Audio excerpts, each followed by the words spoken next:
ang panahon po na yon ay ngayon na. Bakit po ngayon na? Ang First Vitaplus po ay 11 years pa lang sa market. Noong 2012, noong 2013, January, we celebrated our 11th year. Ibig sabihin po, pangalawang dekada na ng First Vitaplus. At sa pangalawang dekada ng First Vitaplus, kasama na po kayo sa pangalawang dekada ng First Vitaplus. Sabi nga po ni Nancy Bontoc, huwag kayong pumayag maging libonaryo.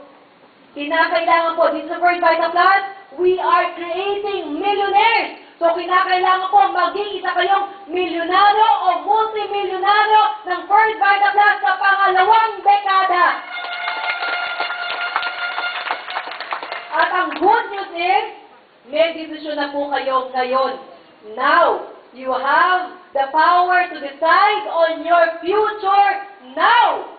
Dahil po, may magandang kasabihan din po, if we don't start, it is certain we can't arrive.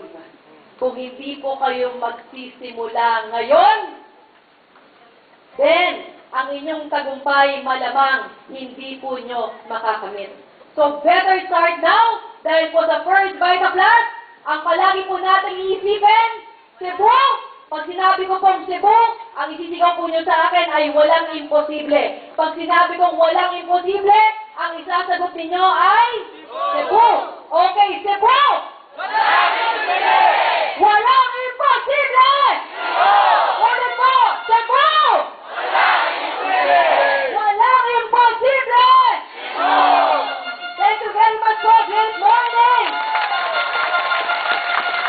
At Combate Cebu! Okay, meron po lang akong kaunting ibibigay po, lalo-lalo na po sa mga bago na nandito ngayon. Okay? Sabi ko po sa inyo kanina, may power run tayo.